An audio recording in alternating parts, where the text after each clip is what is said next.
Hey everybody, Chris here from the academyofworship.org YouTube channel, and today we're talking about pedal order. It's a pretty common question amongst those who use pedals, whether you're a bass player or a guitar player. It doesn't matter if you play worship music or you play secular music or whatever you're playing, this question is relevant to you. So the question is, what order do I put my pedals in? I've got all these pedals, or maybe I'm just starting out and starting to get pedals, but I don't know the best order in which to put these pedals. Today, I've cooked up kind of a visual for you to help you out and to maybe answer some of those questions out there. All this info is out there in Google if you just want to search around for it. This is a pretty common topic, but today I figured it'd be nice to have some visuals. Now, instead of having my pedal board in front of me and confusing you with maybe the pedals that I use, I cooked up a different way to look at it. So why don't we take a look at what I got?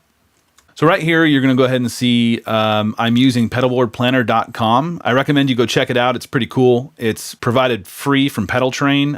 Even if you don't use Pedal Train, it's a nice way to check out different ways of putting your pedals. It's a cool way to put your pedals on a pedal board. And then at the bottom, there's actually a signal flow. You can download everything and keep it for reference if you need it in the future. So go check it out, pedalboardplanner.com. No, not endorsed. They don't owe me anything, but it's a pretty cool resource. All right, so what I did is I grabbed a bunch of pedals that are fairly common. I didn't want to go super high end. So if you're one of those folks that have a bunch of Strymon on your board or something that costs a lot of money, well, you're not going to see it on this board. So I gathered together, you'll see there's a bunch of Boss here, and there's some Electro Harmonics and some Exotic and MXR. There's a bunch. We got one JHS pedal here because I needed to put a buffer up here for a future thing I'm going to talk about. But here you go. This is a fairly basic board. I know that not everyone out there probably has all of these pedals, but you may have a pedal like these. So we actually have a fuzz, a compressor, we've got a boost, there's an overdrive, a volume pedal, we've got a POG, which basically creates octaves above and below your signal. It's pretty common. I don't actually personally have one, but they're out there. We've got a chorus pedal, a delay pedal, a reverb pedal, and like I had mentioned before, this is a buffer, and we'll talk about that in a minute. The first thing to note is there is a common order to pedals. First, let's talk about signal chain for this demo. I'm going from the bottom right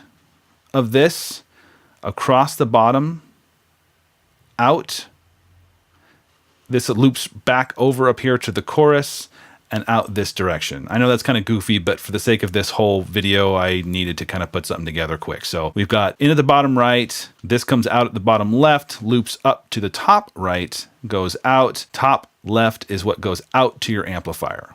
So in from guitar down here, bottom right, out to your amplifier, top left. Hope that makes sense.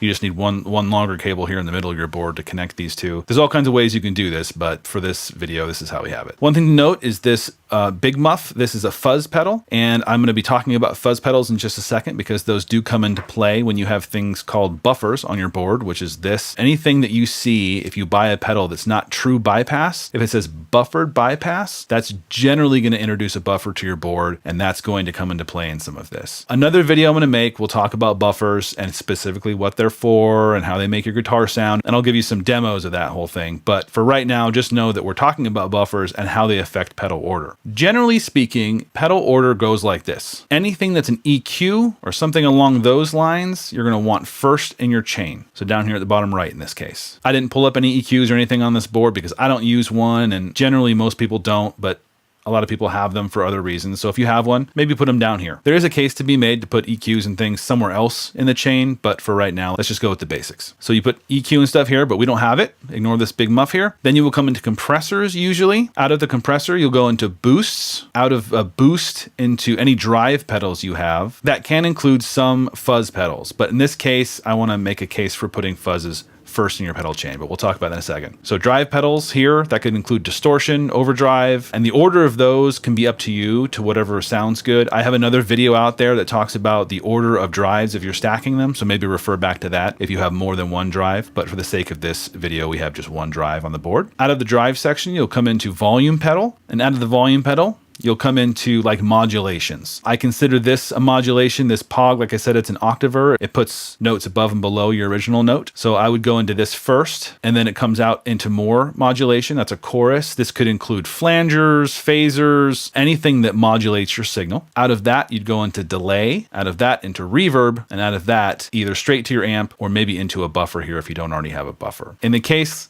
of this pedal board, all of these Boss pedals are buffered, so we probably wouldn't need this guy right here. Let's move over to this fuzz pedal. Fuzz pedals can be a little weird.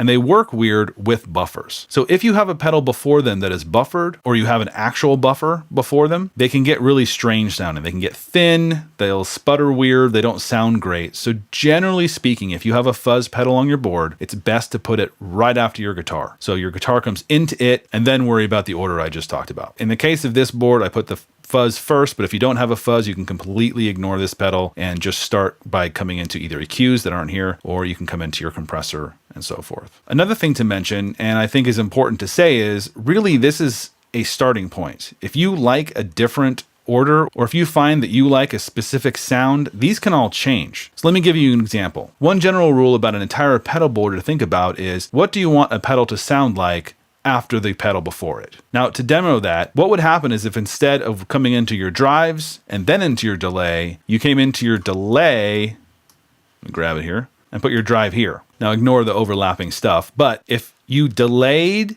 and then distorted your delays, that's an entirely different sound. Now, it was made popular in the 70s by a lot of guys who just would have cranked up Marshalls and they'd put a delay pedal, like an Echoplex or something, into the front of it. That was distorted delay. So generally you were doing this. It's delay into a distortion. So there's a sound for that. But if that's not what you're going for, most people like to delay their distortion. So you would take your delay and you'd put it like this so that your distortion is going into your delay, and the delays you hear are the distortion, not the other way around. So that's an important one to think about. Another one to think about is modulations. If you want your distortion, you would modulate it, meaning it would come after your distortion or your overdrives. You can go the other way. So if you put this chorus before the overdrive, you're distorting your chorus instead of chorusing your distortion. So that's a general way to think about pedals. Just think about, hey, reverb, do I want you to reverb my delays, or do I want my reverb to be delayed?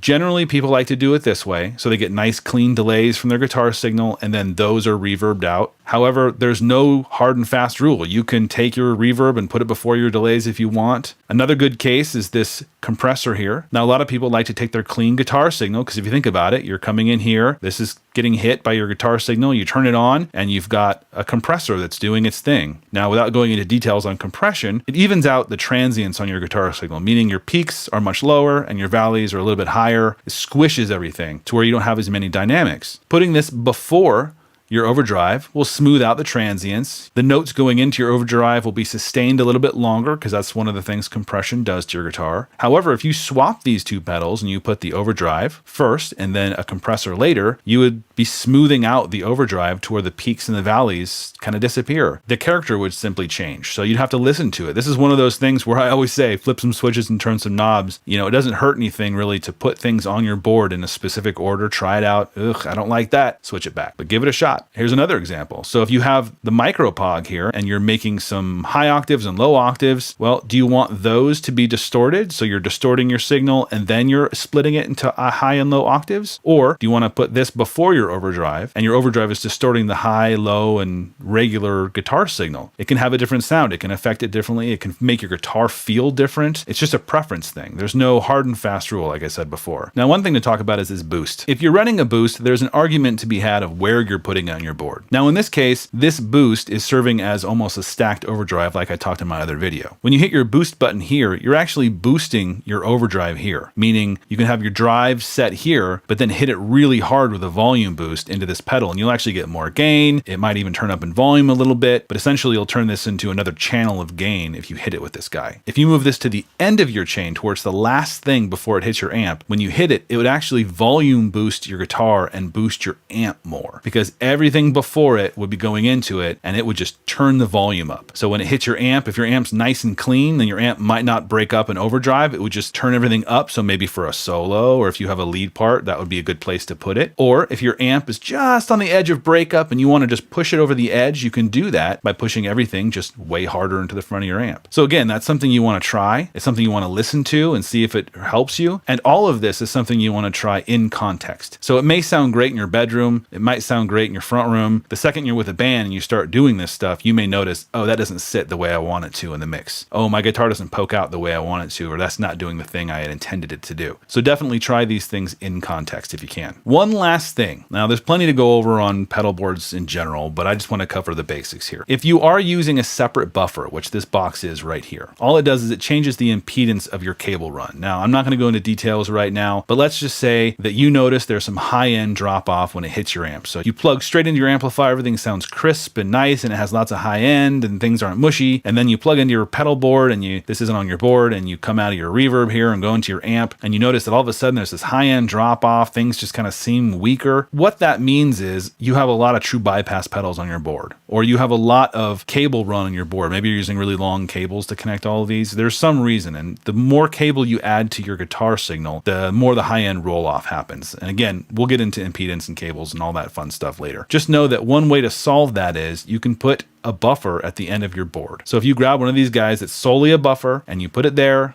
and you run your cables all the way like you normally would, and then the last thing you hit is a buffer and then out to your board, that can clean things up significantly. One other thing you can do if you have a lot of pedals is you can both run a buffer at the end and at the beginning of your board. Now, if you were doing that and you had a fuzz pedal in the mix, the best thing to do is put the buffer after the big muff here. So if you had a fuzz pedal, you can put it something like that. Prettier, but whatever. And then if you had another one up here, you could put another one, but it would go into your big muff first, then out to your buffer, and then through your pedal chain into another buffer here at the end. So it gets kind of funky. You can go online, Google around for buffers and see what they have to say about them. It's an interesting thing, but I hope that helps.